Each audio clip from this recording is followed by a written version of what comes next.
We're hearing reports from all over the nation about the growing use of libraries, largely because of the recession and the larger number of people out of work. What about Santa Fe? Pat Hodap is director of the Santa Fe Library System and joins us now. How about it here? Have you seen more patrons at your branches? Pat Hodap? Well, we have. When the economy goes down, library use goes up. We can trace it back even into the Depression. Libraries gave people a place to go where they could hopefully have a warm place to go, a book to read, and maybe even create a little bit of sense of community. But what we're finding today, and I've used the term desperate before, but it is pretty desperate out there. People come in to use our computers, check out resume books, even find out how to use a computer. Because I think a lot of people don't realize, and this is a lot of people who use us, a lot of people don't realize that if you're going to apply online for any place like Kmart, or apply for a job at Kmart or Walmart or anybody, you must apply online.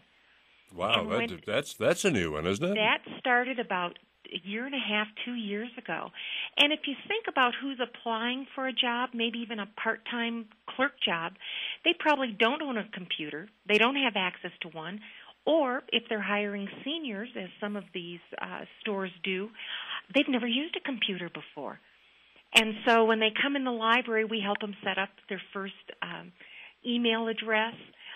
We show them where to go online, how to fill out a form, and we try to intercede like that in helping people, because there's nothing more frustrating than not even being able to apply for a job. Well, that's a big mandate. That's way beyond what the library's there to do. Are you staffed enough to handle that kind of load? Well, what we're working on is we do give as much personal attention as we can, but it is hard.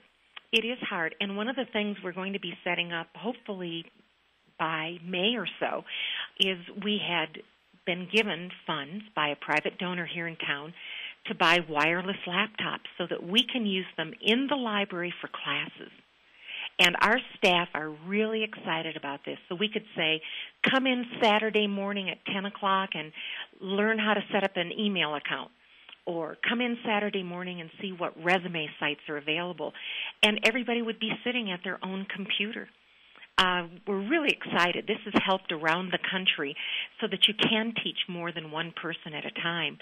But what we have found is that once somebody in the family knows, that information spreads exponentially. And you get more customers. Absolutely. Now, when does this computer class start? Well, we're working right now on getting the computers, and we're certainly going to let the whole world know when that happens. And the other part of it is it'll be really helpful for us to work with teens after school who are doing homework. We have a total of 46 public Internet computers in the city, and that's due to wiring in some cases, due to funding in others. That's just not enough. You know, last year our Internet use went up 16%. And when you think of just 46 public computers out there, they are used every minute that we're open. And there's probably a tendency, too, for people to sit at them for some time. Well, they're often doing projects. They're searching the net. They're trying to find any jobs, maybe even a different part of the company where jobs are available.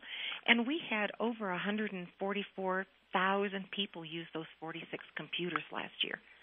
So you can see that people often on a Sunday, for example, they dash into the library to get signed up on a computer so that they can do this work on a day that they're not working, hopefully being able to find some information.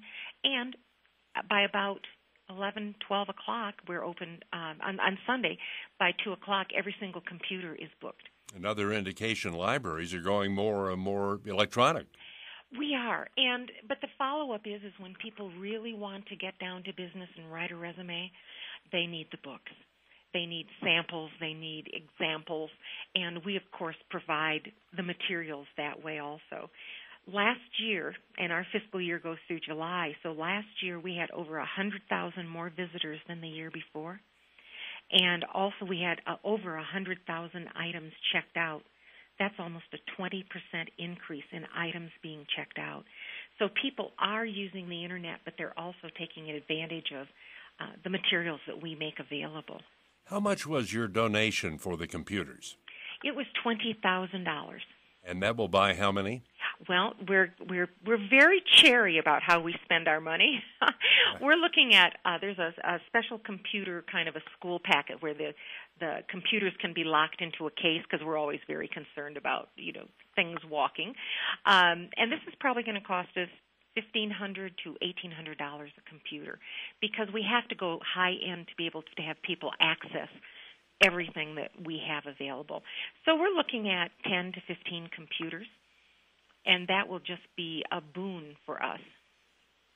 Pat, this is very nice. So you gave me a nice new angle here. I appreciate this. Well, I'll tell you, we appreciate everybody who supports us. We couldn't do it without the city's really understanding what the library's role is in the city. A lot of people think, people go there and they just hear stories with their kids. But, that's the beginning of literacy. Pat Hodapp, many thanks. Listen, my pleasure.